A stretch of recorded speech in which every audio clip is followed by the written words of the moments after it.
నమస్తే అండి, welcome back to Mahi's world. ఈరోజు ఆశ్వీజ బహుళ తదే కదండి, అట్లా తది నోము నోచుకుంటున్నాం.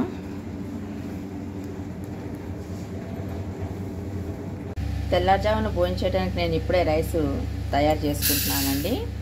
ఎప్పుడైతే విడిగా పప్పు రైస్ విడివిడిగా పెట్టుకునేదానండి. ఇప్పుడు నాకు అంత హెల్త్ బాగాలేదండి, బాడీ పెయిన్స్ అట్లా ఉన్నాయి. అందుకే పప్పు రైస్ రెండు కలిపి పెట్టేసుకుంటున్నానండి. దోసపిండి వేయడానికి దోసపిండి కాదు, అట్ల పిండి. అట్ల తది రోజు కూడా అట్ల పిండి అనకపోతే ఎట్లా చెప్పండి.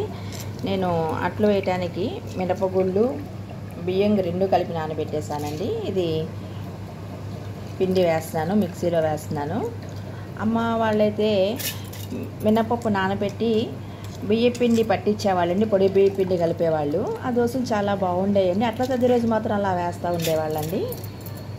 నేను ఇప్పుడు దీన్ని మిక్సీ పడతానండి. మామూలుగా అయితే నేను దోశలు వేసేటప్పుడైతే దోశపిండిలో కొన్ని మెంతులు శనగపప్పు వేస్తూ ఉంటాను.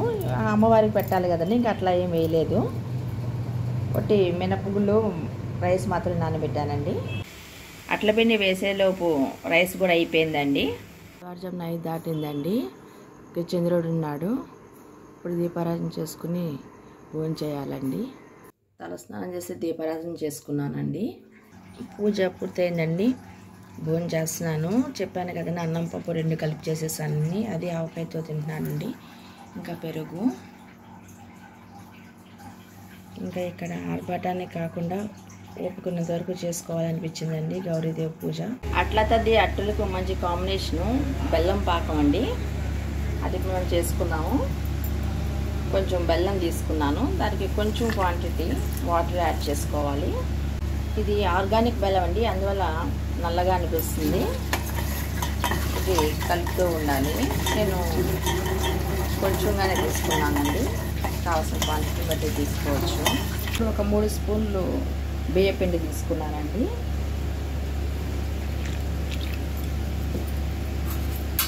బియ్యపిండిలో కొంచెం వాటర్ యాడ్ చేయాలి. ఇది ఉండలు లేకుండా మొత్తంగా కలుపుకోవాలండి. ఇది బెల్లం కలుపుతున్నాం కదండి, పాకం వచ్చింది. ఇప్పుడు మనం కలిపిన బియ్యపిండిది అది అందులో వేసేసేయాలి. మొత్తం అంతా కలుపుతూ ఉండాలండి.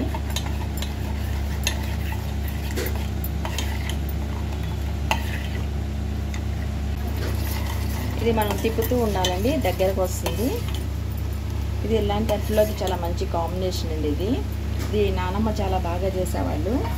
నానమ్మ చేసే ఇది బెల్లం పాకానికి ఫ్యాన్స్ కూడా చాలామంది ఉన్నారు.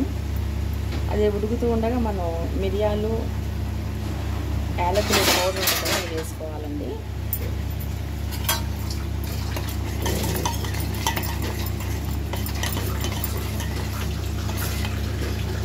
మనం ఎప్పుడు తినే దోశలకైతే పల్లి చట్నీ, కొబ్బరి చట్నీ, పుట్నాల చట్నీ అట్లా చేసుకుంటూ ఉంటాం. కానీ ఇలా అట్ల తది రోజు అట్లకి ఇది మంచి కాంబినేషన్ అండి. అయితే ఇది నల్ల బెల్లం వల్ల ఇట్లా కనిపిస్తుంది. తెల్ల బెల్లంతో చేసుకుంటే చూడటానికి కూడా చాలా బాగుంటుంది. ఇదంతా దగ్గరికి పడిందండి, చెక్కబడిపోయింది. ఇప్పుడు ఇంకా ఆపేయచ్చు. ఈ అట్ల తది నోము నోచుకోవటం వల్ల పెళ్ళి కానీ కన్యలకి మంచి భర్త లభిస్తాడండి. అలానే పెళ్ళైన స్త్రీలకి సౌభాగ్యంతో ఉంటారు. అలాగే సంతానం సుఖ సంతోషాలతో ఉంటుంది. ఇది ఆ ప్రాంతాన్ని బట్టి, ఆచార వ్యవహారాలను బట్టి, ఆ కమ్యూనిటీని బట్టి కూడా ఉంటుందట. ఈ అట్ల తది నోము అనేది వాళ్ళ కుటుంబ ఆచారాన్ని బట్టి ఉంటుందండి. కొంతమంది 5 సంవత్సరాలు పేరెంట్ ఉంటారు పెళ్ళైన తర్వాత, కొంతమంది 9 సంవత్సరాలు ఉంటారు, కొంతమంది 11 సంవత్సరాలు ఉండి ఉద్వాసం చెప్తారు.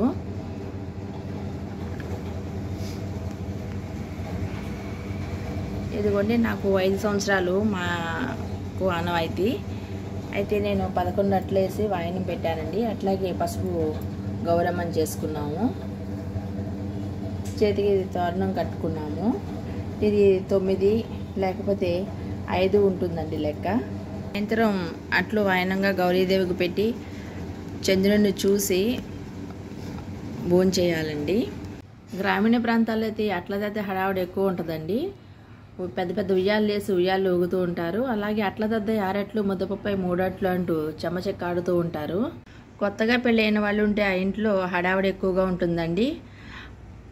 పేరెంటాలు వాయినాలు ఇవ్వటం అదంతా హడావుడిగా ఉంటుంది. పూజ పూర్తి అయిపోయిందండి. చంద్రుడిని చూసి నేను అట్లు తింటున్నాను. మనం చేసుకున్నాం కదండి బెల్లం పాకం. ఈ బెల్లం పాకం నంచుకుని తింటే చాలా బాగుంటుందండి. నచ్చితే లైక్ చేయండి. Thank you for watching.